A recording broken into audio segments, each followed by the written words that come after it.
જય ગુરુ મહારાજ, જય શ્રી કૃષ્ણ, જય માતાજી।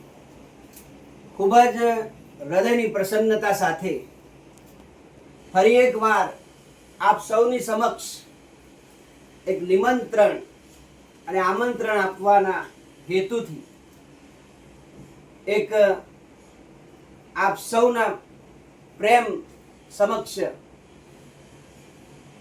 વ્યક્તિત્વ પરિચયથી વ્યક્તિત્વની ઓળખાણ, વ્યક્તિ પરિચયથી વ્યક્તિત્વની ઓળખાણ જે દર વર્ષે અમે અમારા પૂજ્ય પિતાશ્રી જગદીશભાઈ રાવલ એમના નિમિત્તે એક ભજનનું આયોજન અમે કરતા હોઈએ છીએ।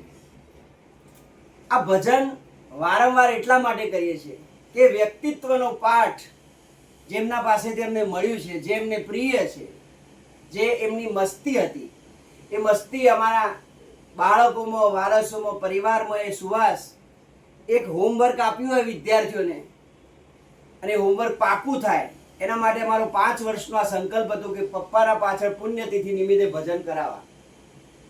હવે આ ભજન કરાવવા દરમિયાન જે કંઈ આપણને અનુભવો થાય અને જે આનંદ થાય એ પ્રસાદ આપ સમક્ષ વેચવાની હું પ્રયત્ન કરું છું।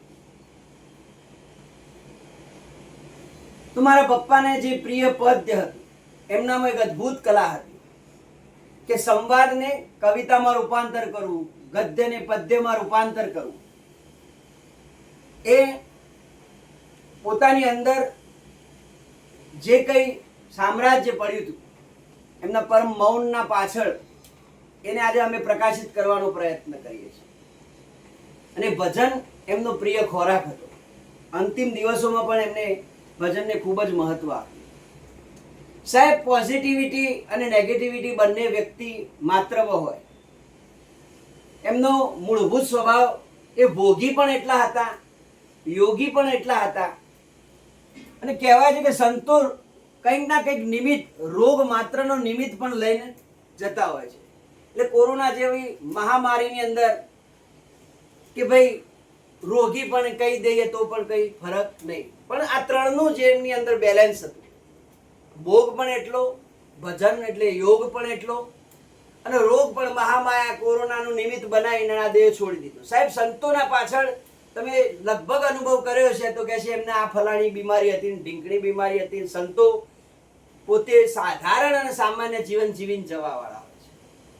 તો એમના 2-3 પદ ગઈ અને પછી હું કેવી રીતનું આ વર્ષનું ભજનનું આયોજન કર્યું છે આપ સમક્ષ હું મૂકું છું। તો પહેલા પ્રભુ સૌનું કરો ને કલ્યાણ, આ દુનિયા દુખી છે, પ્રભુ સૌનું કરો ને કલ્યાણ, આ દુનિયા દુખી છે, જીવ જંતુને પશુ પક્ષી તમામ, આ દુનિયા દુખી છે, જીવ જંતુને પશુ પક્ષી તમામ। એકતા ગા, આ દુનિયા દુખી છે। તો મારા પપ્પા જ્યારે પદ્ય ગવડાવતા હોય ત્યારે પોતાની નિજાનંદ મસ્તીની અંદર એ આવી રીતે કંઈક ના કંઈક પીરસતા હોય। પછી સાથે સાથે કોઈ પણ પ્રશ્નાર્થ લાગતો હોય ભજનમાં કે કેમ દુખી છે, તો એમનામાં એક અદ્ભુત કલા હતી અંતાનુપ્રાસ બેસાડવાની, જે હૃદયની અંદર વાત ઉઠી હોય એ કહેવાની। તો એ પણ હું એના જવાબ રૂપે, હું એમના જ બીજ સ્વરૂપે આપ સમક્ષ મૂકું છું કે એમની નિરંતર યાદ, અવિરત યાદ અને એમનું જે વ્યક્તિત્વ છે જળવાઈ રહે, બસ આ ભજનનો હેતુ જ એટલો છે। તો આ દુનિયા દુઃખી છે તો કેમ? તો મારા પપ્પા હોત તો આ શબ્દોમાં કેવી રીતે વાત, લેતા શ્રી રામનું નામ, આ દુનિયા લાજી મરે છે, લેતા શ્રી રામનું નામ, આ દુનિયા લાજી મરે છે, લેતા પ્રભુજીનું નામ, આ દુનિયા લાજી મરે છે, લેતા પ્રભુજીનું નામ, આ દુનિયા લાજી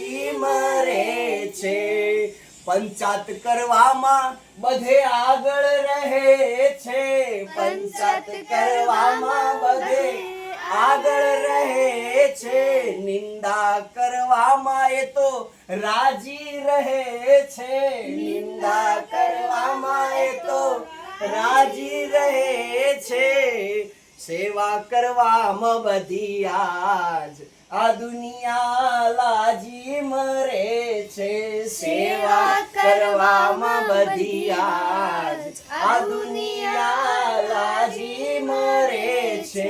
કારણ એ છે, કારણ એનો જવાબ આપ્યો. કયો જવાબ આપ્યો?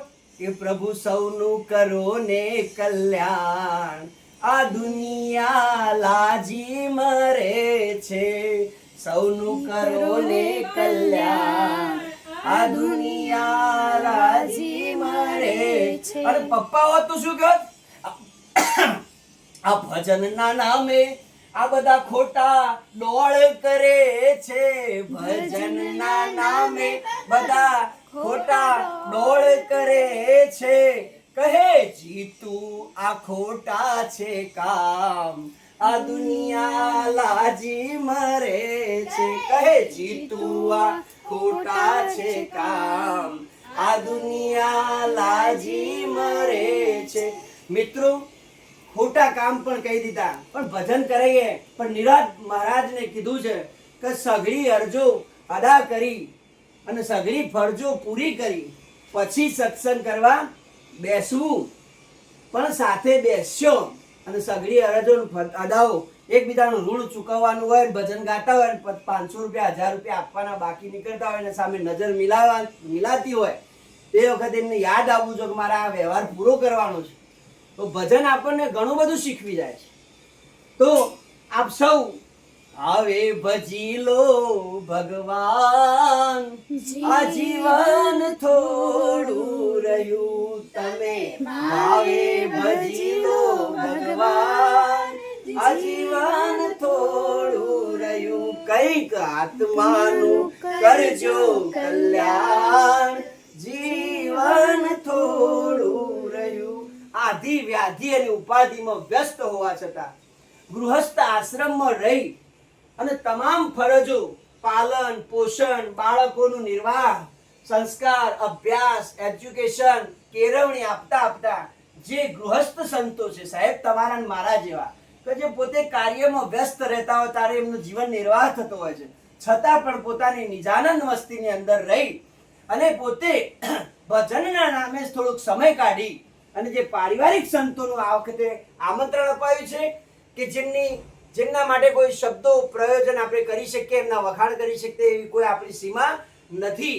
તો સામાન્ય કપડામાં દેખાતા, ગૃહસ્થ આશ્રમમાં રહેતા અને જીવન નિર્વાહના કર્મ ક્ષેત્રમાં રહીને પણ અખંડ સમાધિ અને નિજાનંદ મસ્તીમાં રહી અને બાળકોનો સંસ્કારો સાથે પોતે પારિવારિક, સાંસારિક અને કર્મ ક્ષેત્રે પ્રવૃત્ત રહીને પણ પોતાના અનુભવનો આનંદનો પ્રસાદ આપ સમક્ષ વેરવા માટે આપ સમક્ષ ગુરુચરણની રજ એવા સંતોને આમંત્રણ આપવામાં આવ્યું છે.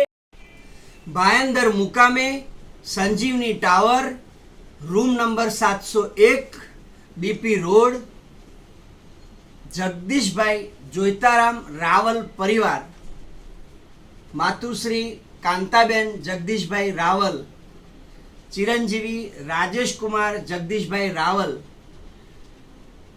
આપ ચિરંજીવી અશોકકુમાર જગદીશભાઈ રાવલ, આપ સૌને સાદર પ્રેમપૂર્વક નિમંત્રણ આપે છે.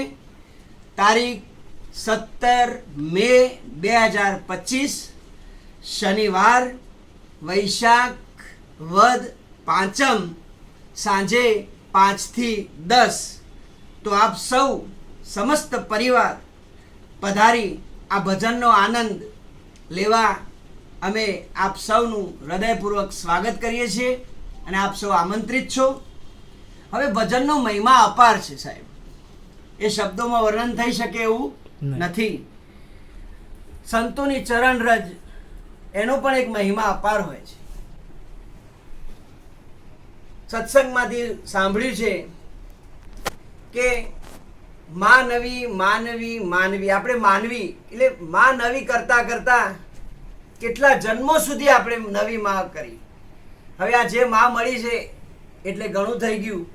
હવે આપણે માનવ બનવાનો એક પ્રયાસ, એક ઉત્સાહ પૂર્વક ભજન નિમિત્તે કંઈક આપણે અંતર જાગૃતિ થાય એવો અમારો પ્રયાસ છે. બીજું, સંતોના ચરણ રથનો પણ એક મહિમા છે. એના માટે હું મારી વાણીને વિરામ આપું એ પૂર્વે 2 લાઈન ગાઈ અને પછી આ વિડીયોનું હું સમાપન આપું છું. ગુરુ વંદના નિમિત્તે અને એક વ્યક્તિત્વની સુવાસ આ ભજનના માધ્યમથી આપ સુધી પહોંચે.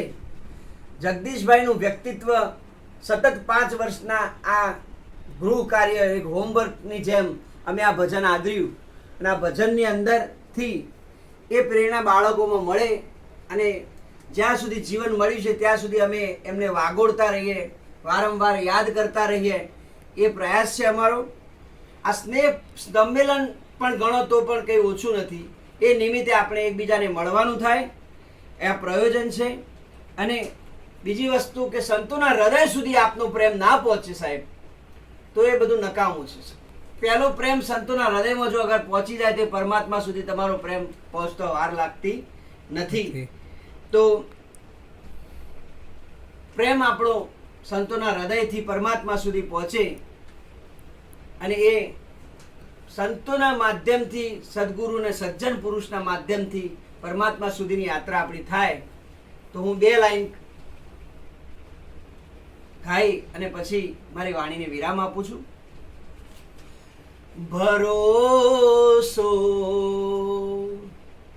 દ્રઢઈન ચરનન કેરો, ભરોસો દ્રઢઈન ચરનન કેરો, શ્રી વલ્લભ નખ ચંદ્ર છટા બિન સબ જગ માહી અંધેરો, ભરોસો દ્રઢઈન ચરનન કેરો. એક ભરોસો કેળવવો, જીવવો અને ભરોસો મેળવવો અને ભરોસો આપવો, એના ઉપર આ જગત વિશ્વાસના તાતણે બંધાયેલું છે. પ્રતિ પલ વિશ્વાસના તાતણે બંધાયેલા એક જીવો એકબીજાને આ ભરોસાના આધારે ટકી રહ્યા છે સાહેબ. તો આપ સૌ અમારા ભરોસાને માન આપી આપને આ ભજનનું વાયક સ્વીકારજો. તારીખ 17 મે 2025. જય ગુરુ મહારાજ, જય શ્રી કૃષ્ણ, જય માતાજી.